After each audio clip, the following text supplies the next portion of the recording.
കഴിഞ്ഞ ദിവസമാണ് രാജസ്ഥാനിലെ ജയ്പൂരിൽ ഗ്യാസ് ടാങ്കർ സ്ഫോടനം ഉണ്ടായത്. ഞെട്ടിപ്പിക്കുന്ന ദൃശ്യങ്ങൾ തന്നെയായിരുന്നു പുറത്തു വന്നത്. എന്നാൽ ഈ ഒരു സംഭവത്തിന്റെ ഭീകരത ലോകം കണ്ടത് രാധേശ്യാം ചൗധരി എന്ന 32-കാരനിലൂടെയാണ്. ശരീരത്തിൽ കത്തിപ്പടരുന്ന തീയുമായി അദ്ദേഹം റോഡിലൂടെ നടക്കുന്നു. ഈ ഒരു ദൃശ്യങ്ങൾ സോഷ്യൽ മീഡിയയിൽ തന്നെ വൈറലാണ്. ഇത് കണ്ടു നിൽക്കാൻ പോലും ആർക്കും സാധിക്കുമായിരുന്നില്ല.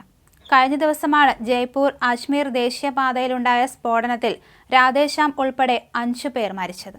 35ഓളം പേർ ഇപ്പോൾ ചികിത്സയിലാണ്. മോട്ടോർ മെക്കാനിക്കായി ജോലി ചെയ്യുകയായിരുന്നു രാധേശ്യാം. പുലർച്ചെ പതിവ് പോലെ ബൈക്കിൽ ജോലിക്കായി പുറപ്പെട്ട യുവാവിനായിരുന്നു ദുരന്തത്തിൽ ജീവൻ നഷ്ടമായത്. സഹോദരൻ അപകടത്തിലാണെന്ന അജ്ഞാത ഫോൺ സന്ദേശത്തെ തുടർന്നാണ് താൻ അപകട സ്ഥലത്തെത്തുന്നതെന്ന് രാധേശ്യാമിന്റെ സഹോദരൻ പറയുന്നു. അവിടെ എത്തുമ്പോൾ എൻ്റെ സഹോദരൻ റോഡിൽ കിടക്കുകയായിരുന്നു. സ്ഫോടനം നടന്ന സ്ഥലത്തു നിന്ന് ഏകദേശം 600 മീറ്ററോളം അവൻ എഴുന്നേറ്റ് നടന്നു. നടക്കുമ്പോൾ അവൻ സഹായത്തിനായി കരയുകയായിരുന്നു. എന്നാൽ സഹായിക്കുന്നതിന് പകരം കണ്ടുനിന്നവരിൽ ഭൂരിഭാഗം പേരും ഇത് വീഡിയോ പകർത്തി.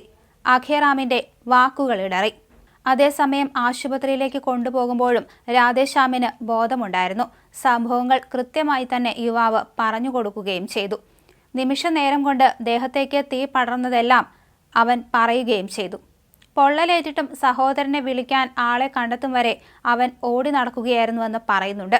ദൃക്സാക്ഷികൾ പറഞ്ഞു. 85% യുവാവിന് പരിക്കേറ്റത്.